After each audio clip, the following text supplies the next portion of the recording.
carpeting, drywall. But it burns and goes out. None of that shit lasts. No, Mike, it doesn't. It is. A fire doesn't just burn and go out. It burns and smolders. It burns until there's nothing left to burn. Exactly.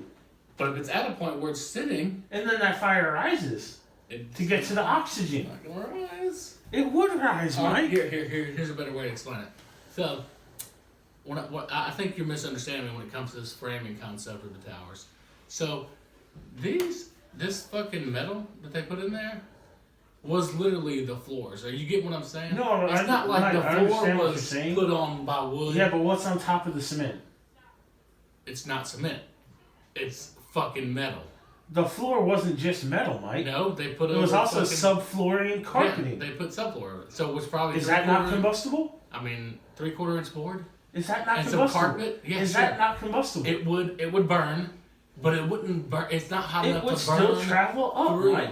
That's why the rest of the top of the building started to catch fire. Yeah, it would travel up. Yes. It wouldn't travel down. It would travel down. It would still only burn the shit that's burnable. Steel is not. It has to reach a certain temperature. The steel would not have burned. I'm not saying the steel burnt. I'm saying the fire got hot enough to where it burned. It didn't burn the steel. It warped the steel and made it more malleable to where it collapsed in on itself.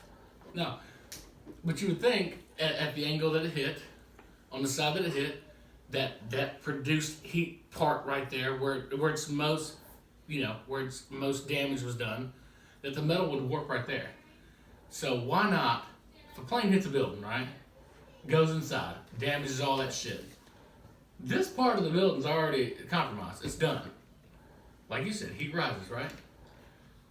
Why didn't it do what it was supposed to do? What do you mean why? Why didn't it just come down? It did. It didn't. It went like this. It collapsed in on itself, Mike. It should not have, though. How? What's to say it should have leaned over?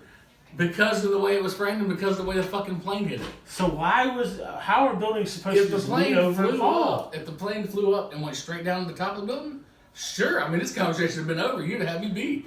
Mike, but this doesn't make no sense. That is impossible, though. No, it's not. How? They could have done that. You're trying to say that if the plane flew up, and then the plane came directly down and nose down into the top of it, it would have split it like a hot dog, and then you would have had two sides to it. No, it would not have split it. That's what you're not getting. I mean, okay, so it didn't split it at a straight shot. Why would it do it at a straight shot from the top? It would not. It would make the same indentation, but going straight down. But with that being said, the plane is sunk into the middle of the fucking building. There would be more of a reason to believe that it melted metal and the building sunk itself. No one's saying it melted the metal, Mike. Bent it, warped it, fucking compromised it. If you hold a spoon over, say, your oven, yeah, and it gets hot enough, what happens to that spoon? It'll burn your hand. Oh, if you have an oven mitt on. It'll burn the oven mitt. No, it won't burn. Before it burns the oven mitt, I know what you're saying. The spoon will turn red and it'll start to bend. The spoon will become so hot that it and then starts to bend, right? Yeah. That's exactly what happened with the metal inside the World Trade Center. No, steel is made to withstand a certain amount of heat. There wasn't a certain amount of heat, but not 3,600 degree heat for 56 minutes. It wasn't that hot for 56 minutes. Okay, so let's say it wasn't for the whole 56 minutes. Let's just say it was for 45 of them. It wouldn't have been. At tops, maybe 15 minutes. Why at tops 15 minutes? Because the heat you're referring to is the jet fuel, and that shit is gone. Yeah, Mike, but it's not just pooling up in that area. It's pooling up in the hallways. It's pooling up in the office buildings. Burning the material. It's hitting the bathroom that's got toilet paper Even with that being said, and seat covers in it. It's not like...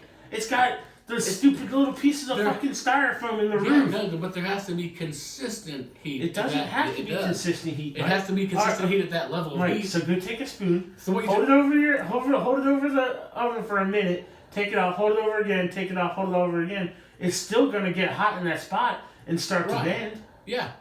But if I do two different spoons and I hold one over the oven and one over a lighter, what's gonna happen then? The same result. Not the same result. The exact same result. There's no fucking... The exact same result. Nothing would happen. I guarantee you the exact same result happens. It would not be. It's just one will be quicker. Yeah, well, we're referring to steel that wouldn't budge for lighter for fucking walls catching on fire or a floor catching on fire or an office fire. Mike, If we soaked that whole floor in gasoline lit it on fire, the metal would not be compromised at all. are you You know sure? why? Because it's not fucking hot enough to damage the metal. Mike, but It's not. airplane fuel burns hotter than regular gasoline. I know that, and I'm agreeing with you with that. What I'm saying is that jet fuel did not last long enough to cause that damage. Mike, It's not.